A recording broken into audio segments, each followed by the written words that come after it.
அனைவருக்கும் வணக்கம். ஆங்கில எழுத்தாளர் செஸ்டன் அவர்களுக்கு நாடக மேதை பெர்னாட் ஷா அவர்களை பார்த்தால் மட்டம் தட்டுவது ஒரு வழக்கம். ஏளனமா பேசுறது அந்த மாதிரி. ஒரு சமயம் பெர்னாட் ஷா அவர்களை பார்த்து பெர்னாட் ஷா அவர்கள் மெலிந்திருப்பார். அவர்களை பார்த்து செஸ்டன் அவர்கள் சொல்றார், உங்களை பார்த்தால் இங்கிலாந்தில் மிகப்பெரிய பஞ்சம் வந்திருக்கிறது என்று நினைப்பார்களே என்று சொல்லுகின்றார். இப்போ பெர்னாட் ஷா அவர்கள் சொல்றார், ஏன்னா செஸ்டன் அவர்கள் மிக பருமனா இருப்பார். உடனே பெர்னாட் ஷா அவர்கள் சொன்னார், இங்கிலாந்தில் ஏன் பஞ்சம் வந்தது என்று உங்களை பார்த்தால் புரியும் என்று சொல்லிவிடுகின்றார். இதுக்குதான் யாரிடத்தில் எப்படி பேச வேண்டும், யாரிடத்தில் எதை சொல்ல வேண்டும் என்பதை சரியாக புரிந்து கொள்ள வேண்டும். அப்படி சொல்லல அப்படின்னு சொன்னா இந்த மாதிரி தான் எதிர்வினையாற்றுவார்கள் அப்படிங்கிறது நமக்கு தெரியும். ஏன்னா இன்றைய ஊடகங்கள்ல நிறைய செய்திகள் இந்த மாதிரி தவறுதலாகவும் அல்லது தவறான செய்திகளை மிகச் சிறப்பாக சொல்லுகின்றதையும் நாம் பார்க்கிறோம். உண்மையை உண்மையாக சொன்னால்தானே மற்றவர்களிடத்தில் போய் சேரும், அல்லது மக்களிடத்தில் செல்லுகின்ற பொழுது அது நல்லதா இருக்கும் இல்லையா?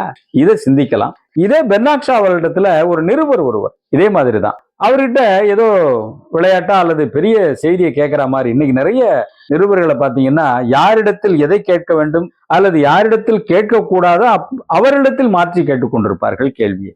பதில் சரியாக அல்லது பதில் யாரிடத்தில் பெற வேண்டுமோ அவங்ககிட்ட தானே கேட்கணும் இல்லையா? அதுக்கு ஒரு உதாரணம் பெர்னாட் ஷா வாழ்க்கையில நடந்த ஒரு செய்தி. அந்த நிருபர் பெர்னாட் ஷா அவர்களை பார்த்து, ஏன் இவ்வளவு சிரமப்பட்டு நீங்க தாடி வளர்க்குறீங்க அப்படின்னு அவர்கிட்ட கேட்டு, நான் கஷ்டப்பட்டு வளர்க்கல, தானா வளருது அப்படின்னு உடனே பெர்னாட் ஷா அவர்கள் சொன்னார். இந்த நிருபர் விடுவதா இல்லை. சரி, இப்படி வளர்க்கறதுனால உங்களுக்கு என்ன லாபம் அப்படின்னு கேட்கிறார். ஏன் இல்ல, நிறைய லாபம் இருக்கிறதே அப்படின்னு அவர் சொல்றார்.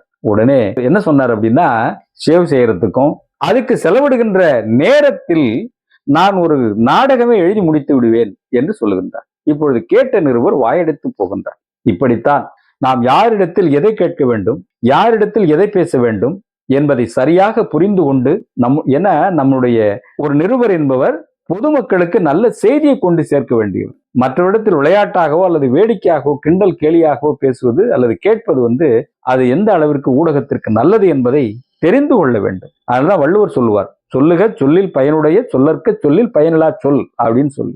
எதை சொல்ல வேண்டும், எப்பொழுது சொல்ல வேண்டும், யாருக்காக சொல்ல வேண்டும், சொல்லக்கூடாதவைகளை ஏன் சொல்ல வேண்டும் அப்படின்னு நம்ம சரியா புரிஞ்சுக்கிட்டோம் அப்படின்னு சொன்னா நாம சொல்ற செய்தி மக்களுக்கு சிறந்ததாக எப்பொழுதும் இருக்கும், நம்மையும் மற்றவர்கள் மதிப்பார்கள் என்பதை தெரிந்து கொள்ள வேண்டும். என்ன நண்பர்களே, நம்முடைய முத்தமிழ் பார்வை சேனலை லைக் பண்ணுங்க, ஷேர் பண்ணுங்க, சப்ஸ்கிரைப் பண்ணி பாருங்க. மீண்டும் சந்திப்போம். அதுவரை உங்களிடமிருந்து அன்பு வணக்கம் கூறி விடைபெறுகின்றேன். நான் உங்கள் அன்பின் மாங்குடி கே. முத்தமிழ் செல்வன். வணக்கம் நண்பர்களே.